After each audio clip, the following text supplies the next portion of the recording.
जन स्वराज का कारवां जब शुरू हुआ तो मुझे ऐसा लगा कि बिहार तो गरीब और पिछड़ा है ही, लेकिन बिहार में भी सबसे गरीब और पिछड़ा अगर कोई है वो मुसलमान है। तो जब अगर मैं विकास की बात करूंगा तो सबसे ज्यादा सबसे बड़ी संख्या में मुसलमान इधर आएंगे, लेकिन मेरी जो समझ थी वो काफी नहीं थी। जब मैंने विकास की बात करी तो मुसलमानों ने सुना जरूर, उसको कहा नहीं बात तो अच्छी कह रहे हैं, कम से कम कोई हमारे बच्चों के पढ़ाई और रोजगार की पलायन की बात तो कर रहा है, हमारे गांव के नलियों गलियों की चर्चा तो कर रहा है। लेकिन एक बहुत बड़े वर्ग ने मुसलमानों ने कहा विकास से क्या होगा, हम लोग को तो भागीदारी चाहिए। तो आपसे जो गांव गांव में हमने सीखा वो सीख कर इस विचारधारा का, इस सोच का दूसरा स्तंभ, दूसरा पिलर बनाया भागीदारी का, कि नहीं भागीदारी तो होनी ही चाहिए।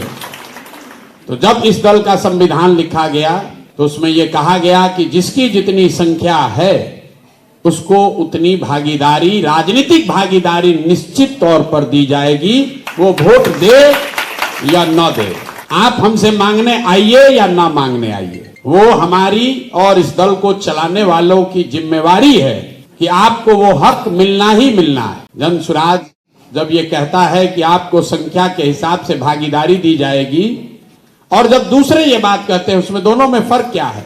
दूसरा ये कह रहा है कि आपकी संख्या 10 है, 10 के हिसाब से आपको भागीदारी दी जाएगी, आप काबिल हैं या नहीं है। जन स्वराज ये कह रहा है कि नहीं, हर समाज में काबिल आदमी हैं और हर काबिल आदमी किसी न किसी जाति, किसी न किसी धर्म का है। अगर बांटने वाले की नियत में खोट न हो तो ये बिल्कुल संभव है कि हर समाज के अच्छे आदमी को ढूंढ कर निकाल कर वो जगह दी जाए ताकि वो अपने समाज का भला कर सके। देखिए लालू जी इतने दिन से यहां मुख्यमंत्री हैं, लोगों को लगता है यादवों का बड़ा चलती हो गया है। हम मन से कहते हैं कि लालू जी के इतने बड़े साम्राज्य के बाद भी यादवों का भला नहीं हुआ, लालू जी का परिवार का, उनका अपना भला हुआ, लालू जी से जुड़े हुए जो नेतागण हैं उनका भला हुआ, उन नेताओं से जुड़े हुए जो ठेकेदार हैं उनका भला हुआ। जो गरीब यादव समाज का आदमी आज से 30 साल पहले भैंस दूह रहा था, आज भी उसके घर में भैंस ही दूह रहा है, उसकी स्थिति नहीं सुधरी। तो समाज तब सुधरेगा जब समाज के अच्छे लोगों को भागीदारी दी जाएगी। ये जन स्वराज और दूसरे दल के भागीदारी हिस्सेदारी में फर्क है। हमने सबसे पहले कहा कि जनसंख्या के हिसाब से 40 मुसलमान कम से कम विधानसभा में चुनाव लड़ना चाहिए। सब मुसलमान जुड़ जाएगा, चुनाव आएगा तो 20-22 को देंगे, तो अब उसके बाद आपके पास पीछे हटने का रास्ता नहीं है। इसलिए इसी हज भवन के पवित्र जमीन पर पिछली बार जब मैं आया था तो मैंने ये घोषणा की थी कि 40 जगहों पर कम से कम मुस्लिम साथी चुनाव लड़ेंगे। उसके बाद अभी तक क्या किया हम लोगों ने, पूरे बिहार से यहां पर बहुत सारे मुस्लिम साथी हम लोग के बैठे हुए हैं जो उस बैठक में बुलाए गए, और 243 सीटों में 75 सीट सबके सहमति से ऐसा चुनकर निकाला गया जो सारे मुस्लिम नेताओं को पता है कि इन 75 में से ही 40 जगह कहीं ना कहीं टिकट मिलेगा ही मिलेगा।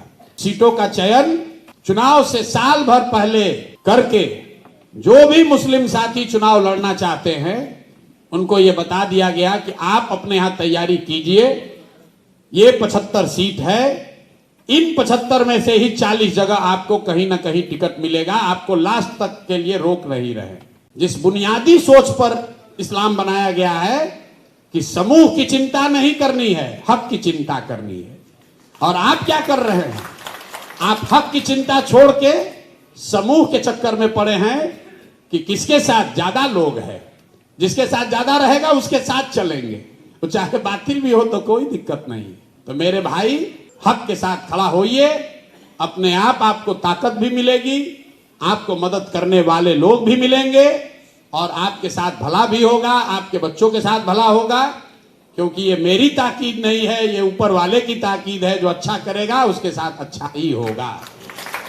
लड़की कोई कर रही थी, कोई कपड़ा पहनती थी, तब कितना बढ़िया हो गया, सबका कपड़ा भी अच्छा पहनती है, अब बाहर निकलने का जीविका मिले तो मौका भी मिला, बहुत अच्छा है। नीतीश जी ये कोई पहली बार उन्होंने कोई डेरोगेटरी बयान नहीं दिया है। 2 साल से नीतीश जी का जो आओ भाव भंगिमा है वो दिख रहा है कि कहीं न कहीं उनको कुछ मानसिक परेशानी या तकलीफ है। और ये बात मैंने शुरू नहीं की, नीतीश जी के सबसे ट्रस्टेड कॉलीग यहाँ पर सुशील मोदी जी रहे हैं। पहली बार, अगर मुझे डेट ठीक से याद है, तो 11 नवंबर 2023 को सुशील मोदी जी ने ये कहा कि नीतीश जी की मानसिक हालत ठीक नहीं है, उनको इलाज की जरूरत है। उसके बाद कम से कम 10 बड़े नेताओं ने अलग अलग समय में पिछले 2 साल में कहा है। सामान्य लोगों में तो, जनता में तो ये चर्चा आम है। इसलिए नहीं क्योंकि इसी नीतीश कुमार को तो लोग यहाँ सुशासन बाबू कहते थे।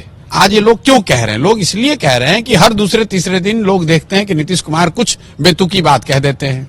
लोग जो उनसे मिलने जाते हैं आगे कहते हैं कि पहचान ही नहीं रहे हैं। मैं आपको कैमरे पे कह रहा हूं, नीतीश कुमार अपने कैबिनेट के जितने मंत्री हैं उसका नाम नहीं बता सकते बिना कागज देखे हुए। उनकी ये हालत हो गई है।